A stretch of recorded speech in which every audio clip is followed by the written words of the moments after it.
we're there. I think we're there. I think we are. Hello again. Welcome back to NeoMix.Live. Live. NeoMix.Live. Yes. NeoMix.Live. I'm Tamara Neo. I think we can say NeoMix.Live though. Okay. People will figure it out. I'm Flux Neo. And this is our little entry into YouTube land and whatnot. This is our second show. We were very conscientious of just kind of the learning involved. And so between the last show and this show, it's amazing. Should be better lighting, should be better audio. And there's still things that I have in mind that I can do to get better audio going. For today's show, we're going to be covering what are they? Ridiculously big salad. Eat like a bear. Okay. Eat like a bear. That's largely what's been all over our page up to this point is my salads. I'm just going to dive right in. No, I want to cover this over. It's called the highlights. Goodness. Okay. Obviously, you want to start off with the eat like a bear, really big, ridiculously big salad. Okay. So if you've followed my page at all, you'll see that I post salads every couple of days or so of what I've made and what's in it and what the carb count is, etc. And all of that goes back to last June. Last June, I found this woman on Facebook, and she's still there now. It's called Eat Like a Bear, and there's this really great community of other women, some men too, but largely women, who need to lose weight, to be perfectly frank. And last June, I really needed to lose weight. I still do, but I'm 50 pounds to the better because of how this woman's program is structured. It's all free. It's all up there. You don't have to buy her book. You don't have to subscribe to anything. It's just there on Facebook. And at this point, she has over 100 people who have lost over 100 pounds. Now, question, you keep saying she. Who is she? Amanda Rose. There we go. It was gone for just a second. Her name is Amanda Rose, and she is a ball of energy. Just watching her on her videos, she kind of fell into this way of eating herself. She began, I guess it was probably at this point, maybe 3 years ago, trying to drop her own weight so that she didn't have to go through gastric bypass. And she did it through combining three sort of more commonly known methods.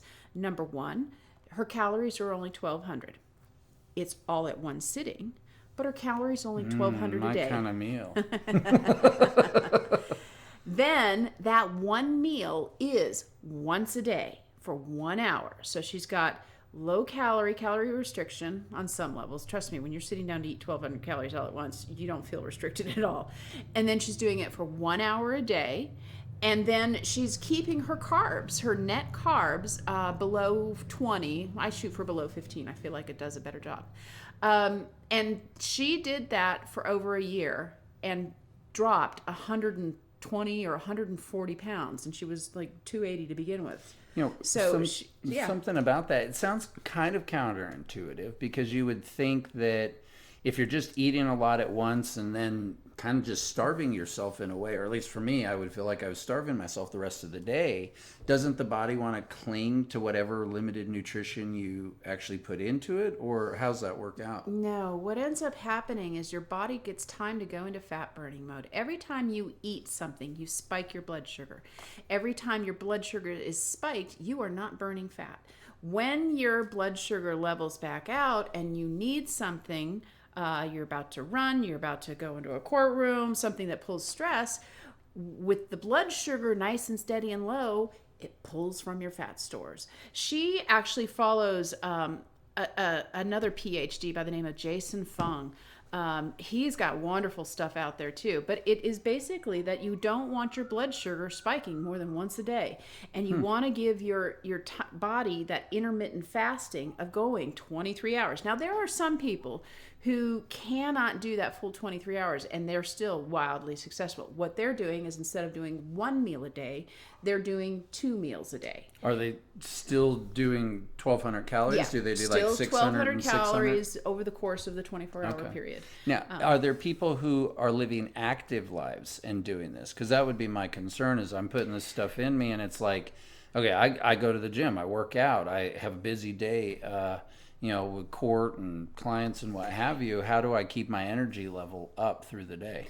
There are, but in all fairness, most of the people that I'm watching on this are more like me. They are older. They have larger amounts of weight to work. So the idea of going out and running 5 miles and lifting weights, to see what they can max out at, it's not really the topic of conversation. I'm just asking because there might there be are a broad... some, especially as they get smaller, especially as they get into their real close to their target weight and their weight slows. That is how they speed it up. They start lifting weights, they start walking, and so that pushes them down that final little nugget of weight that's always so hard to get off. Now, if you're eating like this, you've lost 50 pounds. What's the risk? Do you come off of it and you're potentially going to put it back on, or how's that roll? Speak to that because, as everybody I think that's followed me and all knows, I love to cook. And I don't always cook stuff for salads, holidays, etc. So I followed this religiously until about Thanksgiving of last year. And then wonder why. I wonder why. And then we did Thanksgiving meals. And then I got back onto it for a little bit. And then we did Christmas meals. And then we went on vacation. And forget about it. If I'm on vacation, just forget about it. So, and I've risen a little bit of that, but I'm nowhere near where I was last June. So it stayed pretty steady. And I've been real good the last several months with a couple of deviation days. And it's coming right back off. So for me, this is a really proven method, especially as you get older. As you get older, you haven't crossed that bridge yet, dear. No, thank goodness. I don't want to. It gets harder.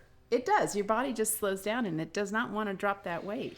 And the combination of those three, the intermittent fasting, the calorie restriction sort of, and the carbs, it's a triple threat. Is that what they call it? Today I'm going to make a roast salad, a salad with roast in it, and an Asian teriyaki vinaigrette. The roast happens to be something that I had from last night, so it makes it very easy to just reheat and measure out. All right, so I'm going to start with my spring mix.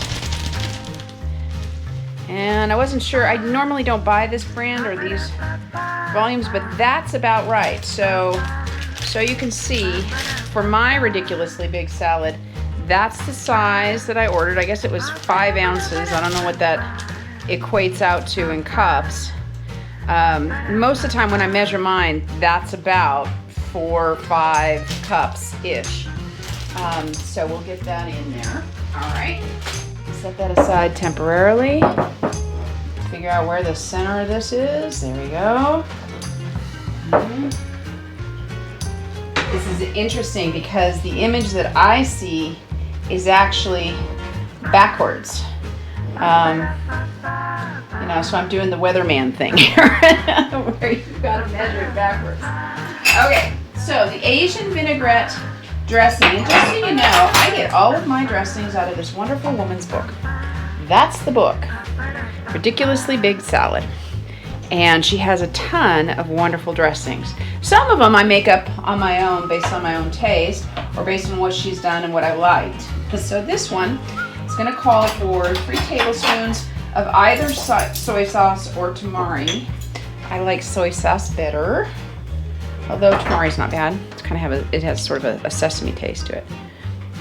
Okay, so 3 tablespoons. I'm not a big fan of extra salt, and these are totally salty enough for my taste. So 1, 2, and 3. Next, apple cider vinegar. Calls for a 1/4 cup. Best apple cider vinegar, and there are definitely differences, is this Bragg's right here. Doesn't need to be refrigerated. Just keep it in the pantry with the rest of your vinegars. Shake it up before you use it. All the good stuff kind of congeals at the bottom. Okay, there's a 1/4 cup. Next, 2 tablespoons of avocado oil. There's lots of different avocado oils. I probably have 3 different ones in my pantry. This is the one I'm using today.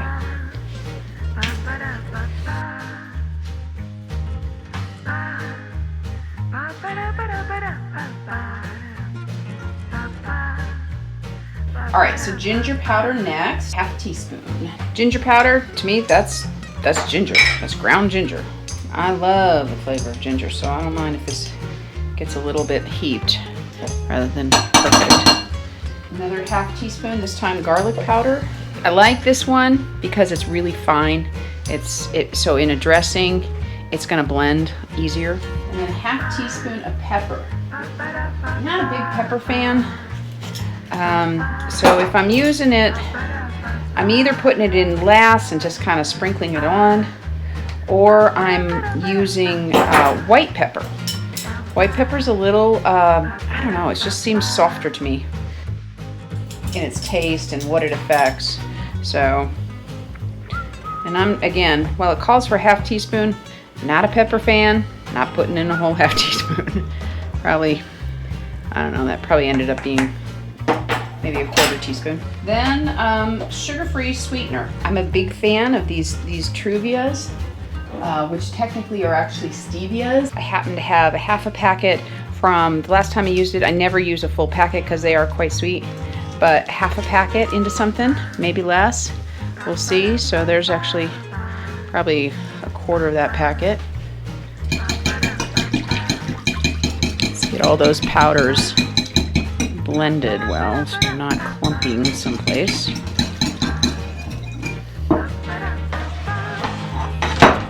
So I do weigh absolutely everything.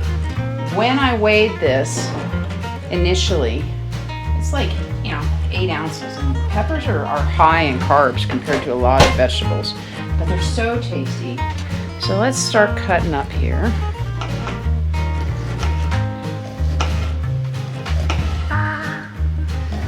Let's see how deep those seeds are. Those seeds are deep.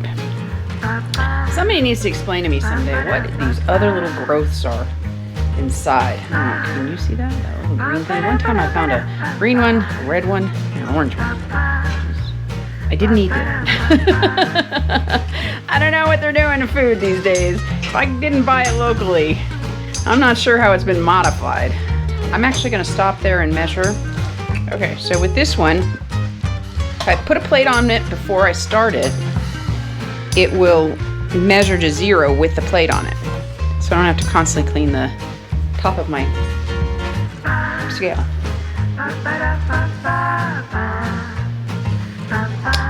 Yeah, a little over 4 ounces. I think that's fine. I don't have a lot of carbs otherwise in this.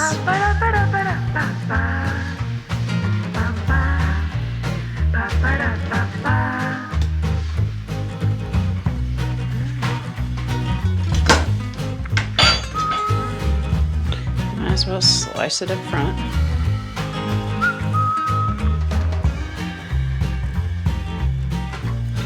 And I think I'd rather have slices than chunks. Not that it makes any difference, but somehow, how things look, if they look appetizing, they are appetizing.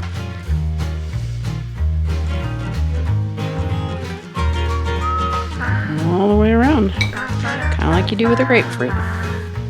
Except you don't have to put the knife in first for avocados. They're soft and pliable enough that you can get most of it out. Just a spoon. And voila. Okay, I want 6 ounces of meat. So here it comes. That's close. That's very close. A little piece. Probably a tiny, tiny little piece. Sometimes I feel like going above that, depending on, what's going on and how I'm feeling and whatnot. And I am definitely a meat eater. Okay, I think we're ready to assemble. There's not much of a pretty way to design shredded beef, but buddy, this is so good. It doesn't matter. It's like one of those things that doesn't look great, tastes amazing. So there's a good gander at it. See how soft and pliable it is. This was slow cooker. Only thing I did was some beef stock. I find that the one that we have at Food Lion is actually sugar-free, which is fabulous when you can find it, because all the other beef stocks aren't. So the Food Lion brand of beef stock is actually sugar-free. Okay, so there's that. Okay, back to the salad. Sprinkle peppers around.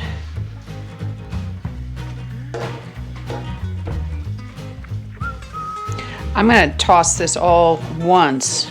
I thought about tossing it with the vinaigrette in advance, but I really want that beef to get some of it, and so I'm going to do it slightly differently. Okay, there's that. My yummy, yummy avocados. Just kind of place them around.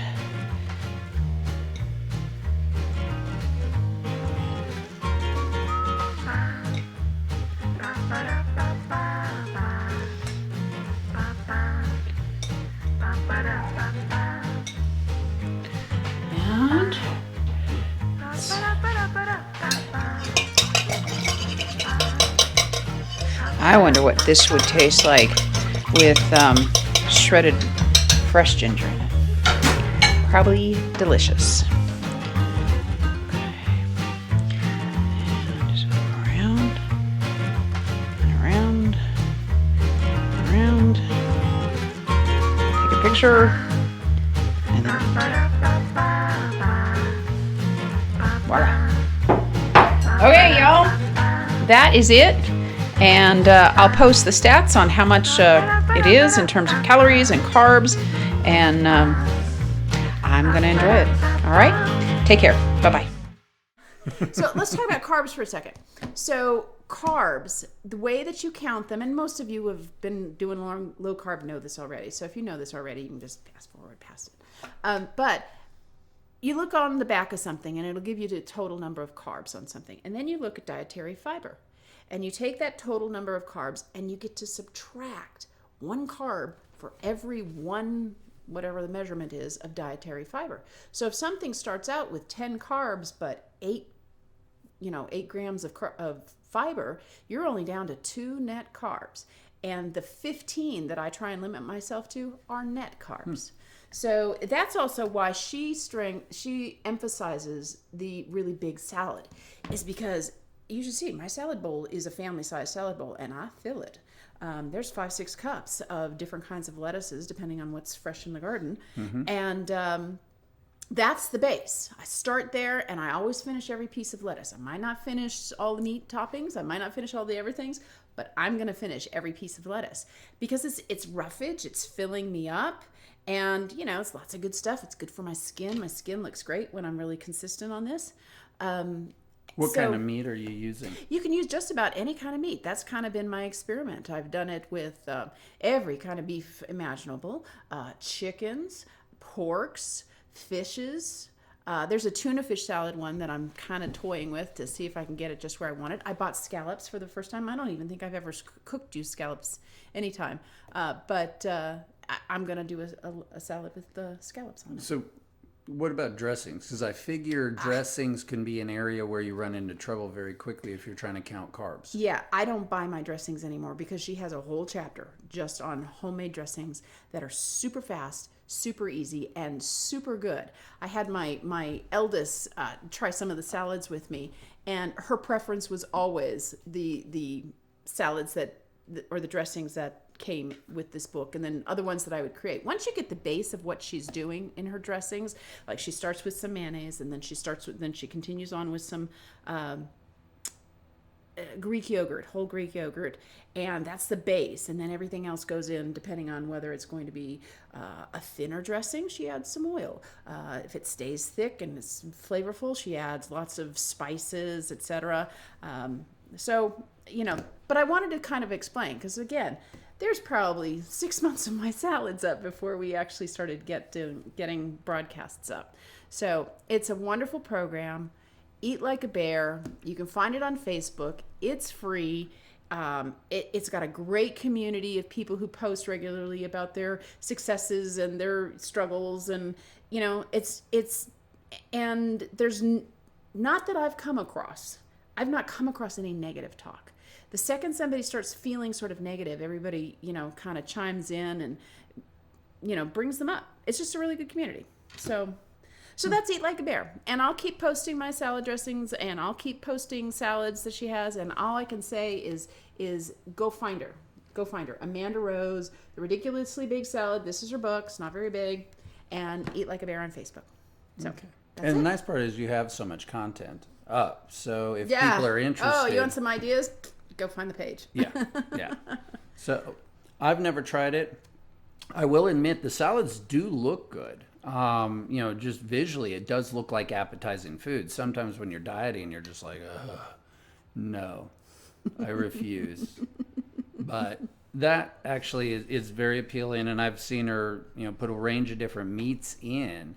But I wasn't sure if you're putting in different meat, does it impact your calories? Different dressings, does it impact your calories? But it sounds like it's something that that's one all more of thing. that is factored in. I track everything with Carb Manager. That's the name of the app. And then I can put in, and I weigh everything before it hits that salad. So as I'm building that salad, I'm entering it in, so I know I am staying within my range and within my target. Okay. So cool. Well, if you get any personal experience going with it, obviously there's a Facebook page. You can join a community of people. I think that makes anything that you're doing that much easier. If you're not feeling alone, other people have walked the path before. They've had their ups and downs with it, and they can offer some practical and constructive advice. I think it's something that can be far more rewarding. I think that's actually what we're trying to do with this show. Yes. Isn't that interesting? So if you're looking for an Eat Like a Bear buddy, just hit me up. Send me a message. Okay. I'll dive in with you.